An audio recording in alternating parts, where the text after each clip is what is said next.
Outfit7, the company behind Talking Tom, Talking Ben, Talking Angela, and many other characters, has had a long history dating back to early 2010. And throughout the last 15 years, they've produced tens and maybe even more than 100 apps. And of course, with that many apps being produced, there must be a massive portion of them that is lost. This video is part 1 of looking at all of the lost Outfit7 apps. So make sure to subscribe if you'd like to see part 2, and let's get into it. Many people think that Outfit7's first game was Talking Tom. Not this one, but the OG one from 2010, which released around June of that year. But actually, in the months before Talking Tom's release, Outfit7 put out many games that were not even remotely similar to the Talking Friends franchise. It all starts in February of 2010 with Outfit7's first ever app, called Wealth Affirmations. The app consisted of digital cards which you would put your subconscious thoughts onto, and through the app you could generate these cards and upload them to Twitter and Facebook and attempt to sell them for profit. This is the original page for the app. As you can see, the old Outfit7 logos right here. I like how the app's icon has that like meme blue emoji. But yeah, this is what the website says: activate your subconscious and attract wealth. Affirmations are probably the best known way to command your unconscious mind to attract the things you would like to have into your life. If you allow yourself to try it now, we can say that with certainty you will start to see unbelievable changes in your life, or should we say your wallet. And yeah, this is kind of how the generated cards would look like. I mean, it's a pretty useless app and I doubt anyone ever made money from this, but it's interesting to see how they started. As you can see, it was available on Facebook, the App Store, and GetJar, which I really don't know what that is. Our next app is Save the World. This is the second ever app developed by Outfit7, and it was mostly designed as a joke. With the joke being that if you press the save button in the app, you would save an image of the planet on your phone. This is the page for it, as you can see, and it says our second app was completed in 1 day. Save the World now is a funny iPhone app which lets you, well, save the world, literally. The app was first rejected by Apple as it contained minimal user functionality, so we added the options of saving Uranus and the sun. Requirements of this app are the ability to push a button and a sense of humor. So basically, yeah, it was a wallpaper generator for 3 images, which is quite useless. So basically, you'd select one of them, you'd press save, and it would save the image on your phone. So I can see why Apple rejected this app. Our next app is Exotic Iceland. Again, this app is kind of random and its main point is to help people who want to visit Iceland and find cool attractions to visit. So yeah, we're back on this type of page with the old logo and it says right here, Exotic Iceland. Planning a trip to Iceland? Then this is the perfect app for you. Our app offers first-hand advice about Iceland travel from experienced travelers. I really don't know why they chose Iceland considering the developer of the app was from Slovenia. But yeah, right here I guess you could press about Iceland and learn things about the country. And you know, there's a map option right here. And there's also some photos for you to check out. So this app provides answers to important questions like when to go, where to stay, where to eat, and how to travel around the country. And look, at first I thought it was just a harmless app. I mean, it is quite random, but there's not really anything wrong with it. Except for the fact that it costs $5.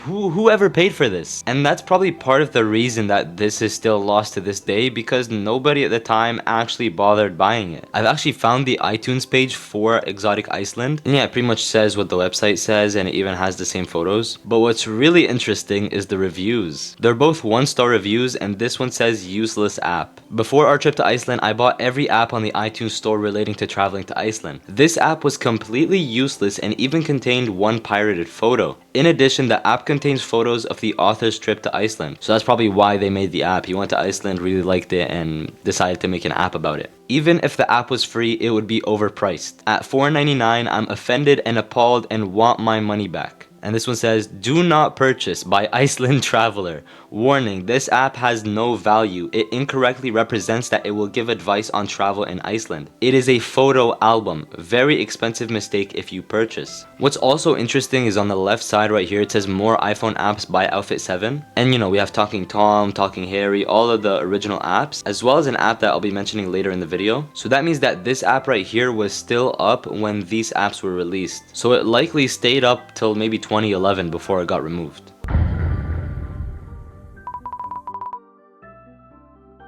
Our next app, which is the 4th ever app to have been developed by Outfit7, is Healing Crystals. Basically, in this app, you could choose a type of crystal to play with and use them to quote-unquote heal. Like the others before, this app amounted to pretty much no success at all, and it was also delisted from the App Store. So this is the page for it right here, and as you can see, it says Healing Crystals, heal yourself with crystals. Yeah, I'm not too sure about that. They say that for every disease or discomfort, there is a crystal you could use to treat yourself. Can you believe it? We are sure you can't until you see for yourself that the age-old ways still work. All the crystals in our application are kept at a specially selected focal point, where they are activated for long-distance healing. This sounds like a bunch of crap.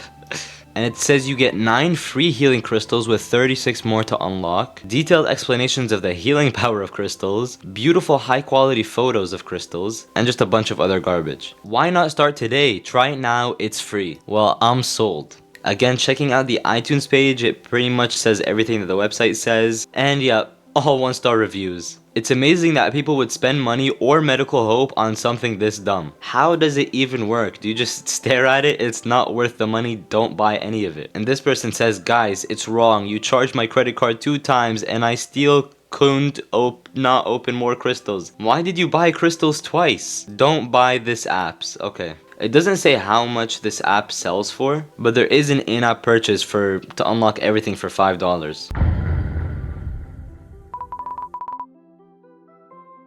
Our 5th and final app for this video is My Toy Car, and this one seems like it has some type of functionality, but I'm not 100% sure. It says it can transform your iPhone/iPod into a race car. Let's see about that. So how to race: you press the engine start button to start the car, tilt your phone forward to accelerate, tilt it backwards to brake, tilt it sideways to go through a bend, and use the Lotus button to honk, which is this button right here. So it seems like something actually moves in this app. I'm not 100% sure. Maybe it's just not a photo album. Actually, I wouldn't get too excited. It might just be another photo album. But I'm sure that the iTunes page is gonna tell us what we need to hear. Let's scroll down and yeah, all 1-star reviews. Royal ripoff. This app does nothing. I thought it sounded like a fun little amusement, but I repeat, this app doesn't do one thing it says it does. It is simply a still illustration that doesn't move in any way. I have written a complaint to Apple, my first one ever, because I feel like this company stole my money. Granted, only 99 cents, but I hate feeling ripped off, don't you? Do not buy this app. I think it needs a negative star rating, but 1 star is as low as the rating system lets you go. So yeah, Lisa Page Design was not happy with this at all. And Anna says, this app does nothing, what a waste of money. And this person says, waste of time, and I could have bought a taco, just not worth the time I lost in playing it. So it looks like they ended up selling another photo album, and it's seeming more and more while I'm doing this video that Outfit7 was a very shady company. And I mean, when I first look at this, it looks like this is gonna be some type of like 3D, you know, AR type of app, which I don't know if it even existed at the time, but yeah, it looks like kind of like the car is gonna actually move and stuff. But I do feel bad for anyone that spent 99 cents on a photo album. So let me know what you guys think about these 5 apps from Outfit7. And it's kind of a bummer that all of these apps are lost, even though they're extremely useless. And it's clear that the reason why all of these apps were removed is because they just weren't good enough. But I think to a certain extent they're still quite special, because without these apps we probably wouldn't have gotten the Talking Tom and Friends franchise. Anyways, make sure to subscribe so you get notified when I do post part 2. And let me know what you guys think about these apps and which one is your favorite. In my opinion, these all suck, but let me know what you guys think. See ya!